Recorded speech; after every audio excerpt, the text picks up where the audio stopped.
Hey everyone, before this video starts, I'd like to give a special thank you to all my Patreon and Twitch subscribers. If you'd like to learn how to support this channel, possibly for free, just hang out till the end of the video. Thanks so much for watching, guys. Alrighty. Yay. She just passed one of the most vile bills in the country. I've truly never been prouder than I am today to call myself an Iowa girl. They're so proud of themselves because they just banned trans girls from playing sports.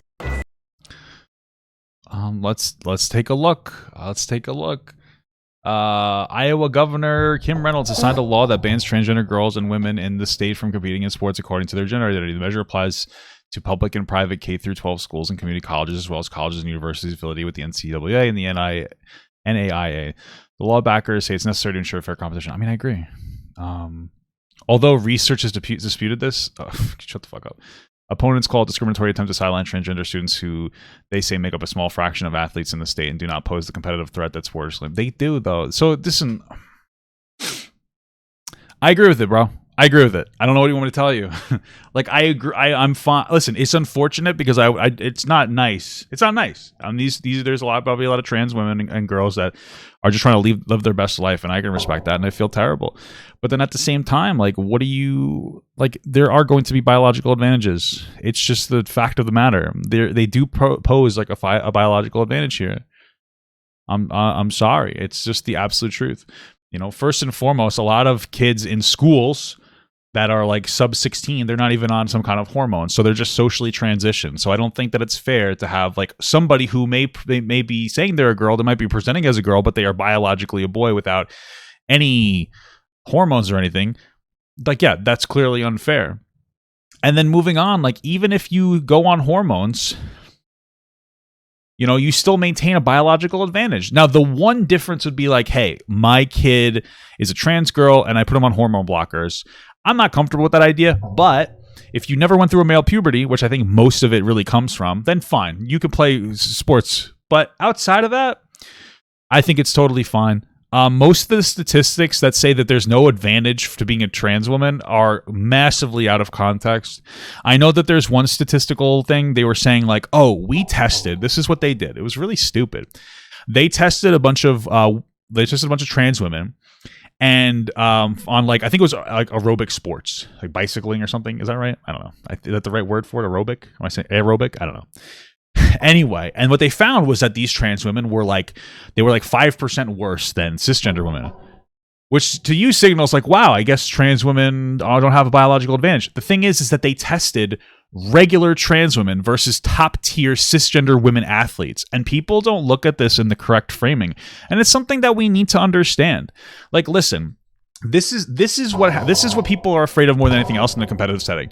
You have somebody who is born obviously age 0, then they start playing sports at like age 8, then they get like to like age 12, we'll say they start going through puberty, right? We're gonna say this is a trans woman, right? This is gonna be a trans woman, but they're still a boy in these phases, right? So then they go through the development cycle, and let's say they hit like 18 years old.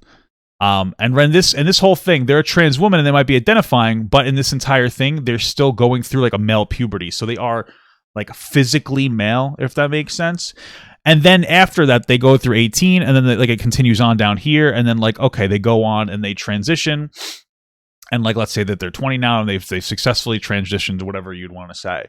They still went through their developmental cycle as a boy. Right. And so you still maintain biological advantages like bone density and, just like your fucking size and just like muscle mass, etc. Does some of that go away with hormones? Absolutely. But not all of it goes away with hormones. And that's just the reality. And so now, like, yeah, a transgender woman who went through a male puberty that transitions later is going to have a biological advantage. But through this entire thing, you need to be directly analogous, right? It has to be like, when it comes to sports, people are born and then they'll start doing sports young. They'll go through their developmental cycle playing sports.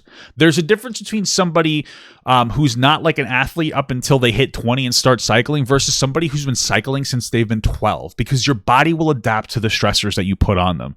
So like, yeah, maybe an individual trans woman won't be better than an individual cis woman because that cis woman went through actual training throughout their developmental cycle. But if you put a trans woman versus a cis woman going through the developmental cycle, the trans woman as a male, they're going to develop these advantages, these adaptations that are going to make them perform better.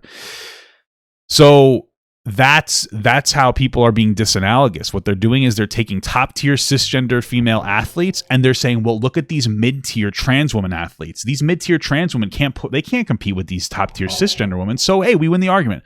That's not how it works. Okay. Especially since there's some people who are like literally going into like their 30s. I forget the person's name, Laurel Hubbard. That's right. And then she transitioned at 30. And it's like that person went through their entire fucking developmental cycle. They're going to maintain biological advantages. So again, I'm not thrilled because it's upsetting because there's no trans woman is like, or trans girl is like, I'm going to be trans just to beat the other girls. So it's unfortunate because it hurts them and their mental stress. But at the end of the day, I think it's fair. I think it's reasonable. Thank you so much for watching, guys. And another special shout out to all my Patreon and Twitch subs. If you'd like to support this channel further than you already have by just watching the video alone, go down to the links below where you can sub on my Patreon, which will allow you to get your name on this beautiful black wall. Or you can go to the Twitch page and you can actually use a free Amazon Prime sub, if you have Amazon Prime, to subscribe. Thank you very much, guys. Take care.